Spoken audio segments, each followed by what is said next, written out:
James Mitchell sat in his downtown office, staring at the financial reports spread across his mahogany desk. At 45, he was the founder and CEO of Mitchell Tech Solutions, a software company that had revolutionized cloud computing. His personal wealth was estimated at just over $3 billion, but lately none of it brought him any satisfaction. His divorce from Catherine had been finalized 6 months ago. She'd taken a substantial settlement and moved to Paris with her personal trainer. There were no children. Catherine had never wanted them, and James had been too focused on building his empire to push the issue. Now, sitting alone in his corner office with its panoramic city views, he wondered what it had all been for. His assistant knocked and entered. "Mr. Mitchell, your car is ready for the charity board meeting." James waved her away. "Cancel it. Cancel everything for the next week." She looked shocked. James Mitchell never canceled anything. "Sir, are you feeling all right?"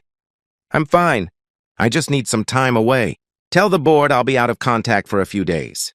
After she left, James sat in the silence of his office and made a decision. He was tired of the fakery, tired of people treating him differently because of his money. He wanted to know what it felt like to be ordinary, to interact with people who had no idea who he was. He went home to his penthouse and changed into clothes he'd never worn: jeans from a department store, a plain flannel shirt, and worn work boots he'd bought once for a photo op at a construction site. He looked at himself in the mirror and barely recognized the man staring back. Without the $1,000 suits and the aura of power, he looked like any other middle-aged guy. James drove his oldest car, a beat-up truck he kept at his country house, into a neighborhood on the other side of town. It was a working-class area, the kind of place where people struggled to make ends meet but took pride in their community. He parked and walked until he found what he was looking for: a small diner called Rosie's, with red vinyl booths and a worn but clean appearance. He went inside and slid into a corner booth. The place smelled like coffee and bacon, and there was a comfortable, lived-in feeling to it. A waitress approached, a woman in her early 30s with blonde hair pulled back in a ponytail. She wore a white t-shirt with stains on it, and she looked tired, but her smile was genuine. "Welcome to Rosie's. What can I get you?" "Just coffee for now," James said. "Thanks."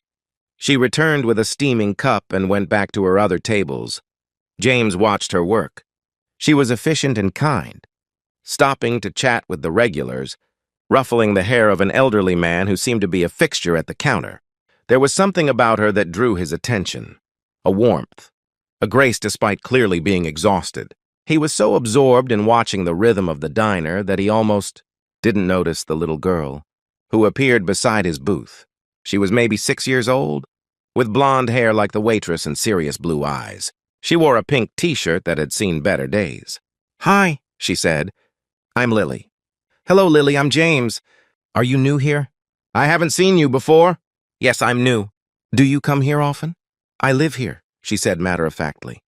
"Well, not in the diner, but my mom works here, so I'm here a lot." "That's her." She pointed to the blonde waitress. "I see, she seems very nice." "She's the best mom in the world," Lily said with absolute conviction. "She works really hard so we can have a good life." The waitress noticed Lily talking to James and hurried over, looking apologetic. "Lily, honey, don't bother the customers." "I'm so sorry, sir." "She's not bothering me at all," James said quickly. "She's delightful company." The woman smiled, and James noticed how it transformed her tired face. "That's kind of you to say. I'm Emily. Lily's supposed to be doing her homework in the back, but she gets lonely." "It's really no problem." Emily started to turn away, then paused. "Have you decided what you'd like to eat?" James looked at the menu. Everything was remarkably inexpensive. "What do you recommend?" "The meatloaf is good. Rosie makes it herself. Comes with mashed potatoes and vegetables." "I'll have that, thank you." As the afternoon wore on, James found himself returning to Rosie's several times over the next few days. He couldn't quite explain why. The food was good but simple. The atmosphere was comfortable but nothing special. Yet there was something about the place, about Emily and Lily, that drew him back. He learned their story in pieces. Emily was a single mother. Lily's father had left when she was a baby, and Emily had been raising her alone ever since. She worked double shifts when she could, trying to save money for a better apartment for Lily's future. They lived in a small studio above a laundromat, but Emily kept it spotless and filled with love. Lily did her homework at a corner table in the diner every afternoon, and she'd started joining James in his booth, chattering about school and her friends and her dreams of becoming a veterinarian someday. "Do you have kids?" Lily asked him one day. James felt a pang. "No, I don't." "Why not?" "Lily," Emily said, appearing with James's coffee. "That's a personal question." "It's all right," James said. "The honest answer, Lily, is that I was always too busy with work. I thought I had plenty of time, and then suddenly I didn't." Emily met his eyes, and he saw understanding there. "It's never too late," she said softly. "If you really want something, it's never too late to change course." On his fifth visit to the diner, James arrived to find Emily looking distressed.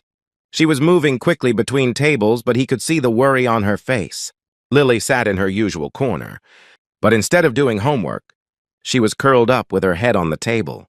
When Emily came to take his order, James asked, "Is everything okay?" Emily's professional smile wavered. "It's fine." "What can I get you?" "Emily, please. I can see something's wrong."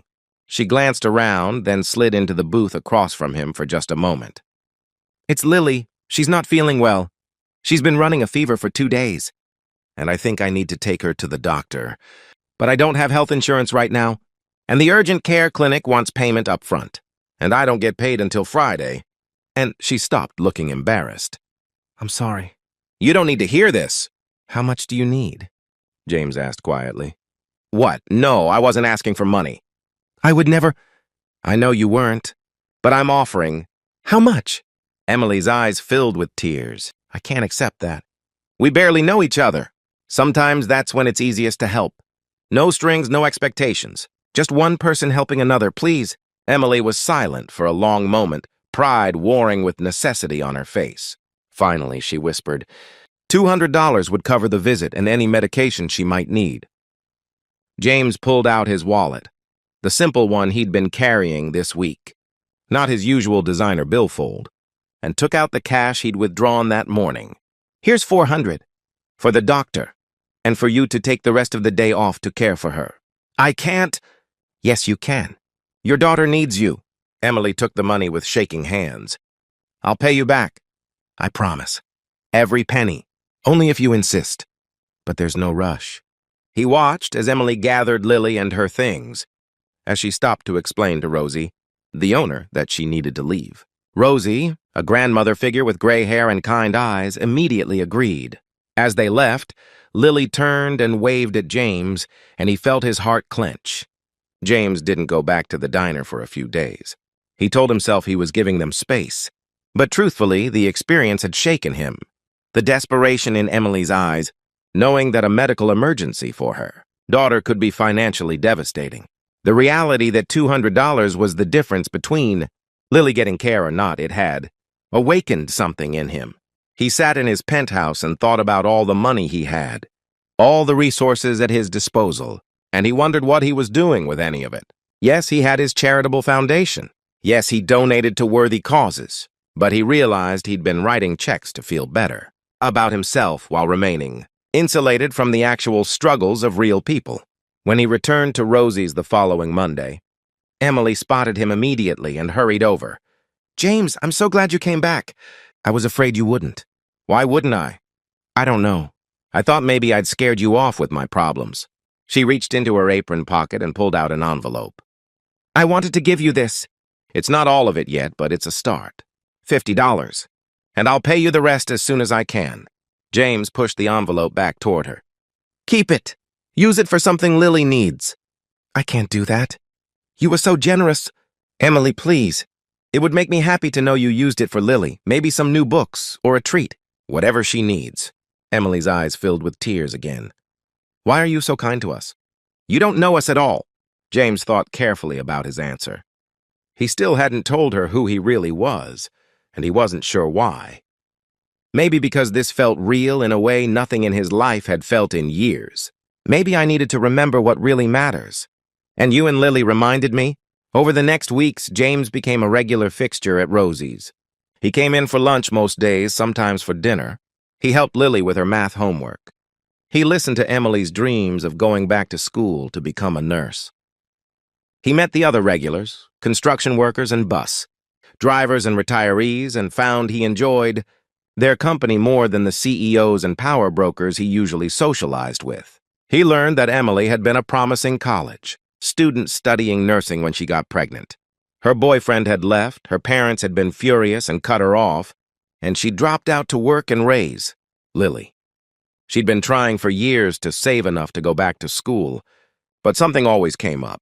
A car repair, an unexpected medical bill, the endless grinding reality of living paycheck to paycheck. One evening, as Emily was wiping down tables after the dinner rush, Lily came running up to James's booth with a drawing. "I made this for you," she announced proudly. It was a crayon picture of the three of them, James, Emily, and Lily, standing in front of the diner with a bright yellow sun overhead. At the top, in careful letters, she'd written, "My family." James felt emotion clog his throat. "This is beautiful, Lily, thank you." "You're like a dad to me," Lily said seriously. "I never had a dad before, but I think if I did, I'd want him to be like you."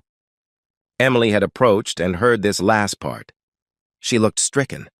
"Lily, honey, that's not— James is our friend, but we can't—" "It's okay," James said softly, looking at Emily. "I'm honored that she feels that way." That night, after Lily fell asleep in one of the booths and Emily covered her with a sweater, James and Emily sat together with coffee. "I need to tell you something," James said. "Something I should have told you from the beginning."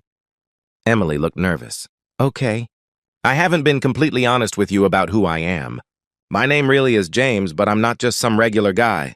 I'm James Mitchell, Mitchell Tech Solutions." Emily stared at him. "The James Mitchell? The billionaire?" "Yes." She stood up abruptly, her face flushing. "Why didn't you tell me?" "God, you must have been laughing at me. At my pathetic problems. At my $200 emergencies." "No," James said urgently, standing too. "Never that.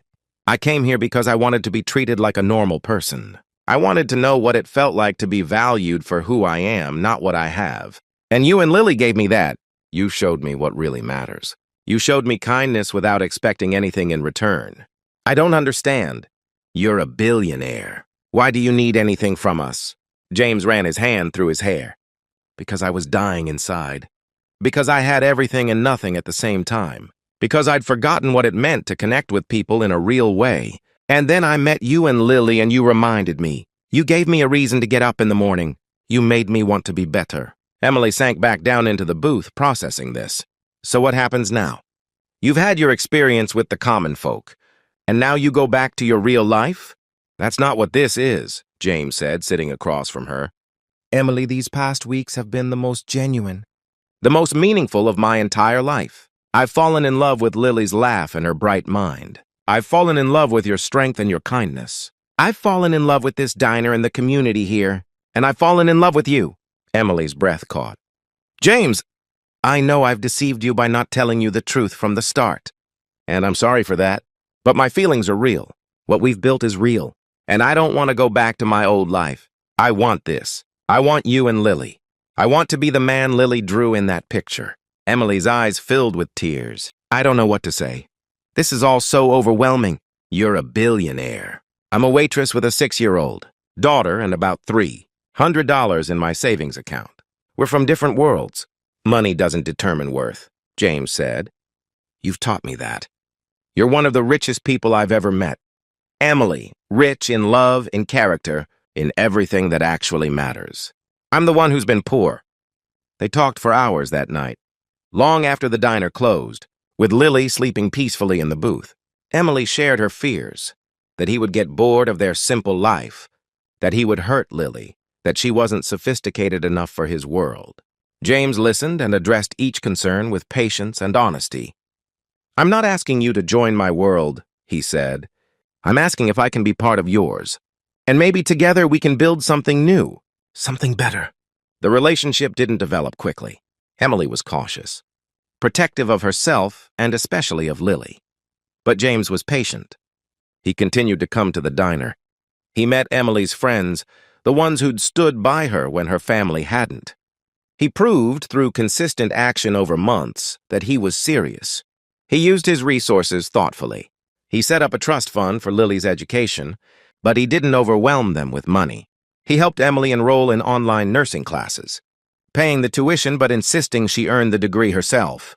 When the building where they lived was condemned, he bought them a modest house in the same neighborhood. Not a mansion, but a safe, comfortable home. Most importantly, he showed up. For Lily's school concerts, for Emily's study sessions, for family dinners at Rosie's. He didn't try to change them or their life. He just joined it. 18 months after that first day in the diner, James and Emily were married in a small ceremony at Rosie's, surrounded by the people who mattered most. Lily was the flower girl, beaming with pride in her new dress. Rosie cried and took approximately 500 photographs. James officially adopted Lily 6 months later. When the judge asked if she wanted James to be her father, Lily's response was immediate and emphatic. "Yes, he's already my dad."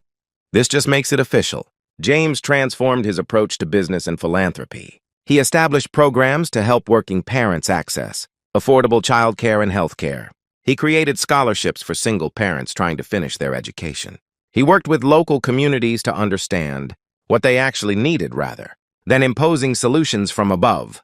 But his favorite role was the simplest one, being a husband to Emily and a father to Lily, reading bedtime stories, helping with homework, making pancakes on Sunday mornings, attending parent-teacher conferences, the ordinary moments that had eluded him for so long. One evening, several years after that first meeting, the family sat together in their living room. Lily, now 10, was working on an essay about someone who'd influenced her life. She was writing about James. "What made you decide to come into Mom's diner that day?" Lily asked. James thought about how to answer. "I was lost," he said honestly. "I had everything anyone could want, but I felt empty inside. I wanted to know what it felt like to be normal, to be valued for who I was rather than what I had." "And did you find it?" Lily asked. James looked at Emily, who smiled at him from where she sat grading papers for her nursing classes. She'd graduated and was now working at the local hospital. He looked at Lily, brilliant and kind, already planning her future as a veterinarian. He looked around at their comfortable home, not grand, but filled with love. "I found something better," he said. "I found a family. I found purpose. I found out that the richest person isn't the one with the most money. It's the one with the most love." Emily set down her papers and came to sit beside him, taking his hand. "We're the ones who are rich," she said. "Lily and I. You could have walked past that diner 100 times and never come in. You could have helped us once and then disappeared. But you stayed. You chose us, day after day, even when it wasn't easy or glamorous. That's real wealth." Lily abandoned her essay and came to join them on the couch, squeezing in between her parents. "I'm glad you came into the diner," she said. "I'm glad you chose us." James wrapped his arms around his wife and daughter, these two people who'd saved him from a life of hollow success and lonely accomplishment. They'd shown him what mattered. They'd given him purpose and love and a reason to get up every morning. "I'm the lucky one," he said. "You two took a lost, lonely man and taught him what it means to be truly wealthy. Not in dollars, but in the things that actually count: love, family, connection. You gave me everything that matters."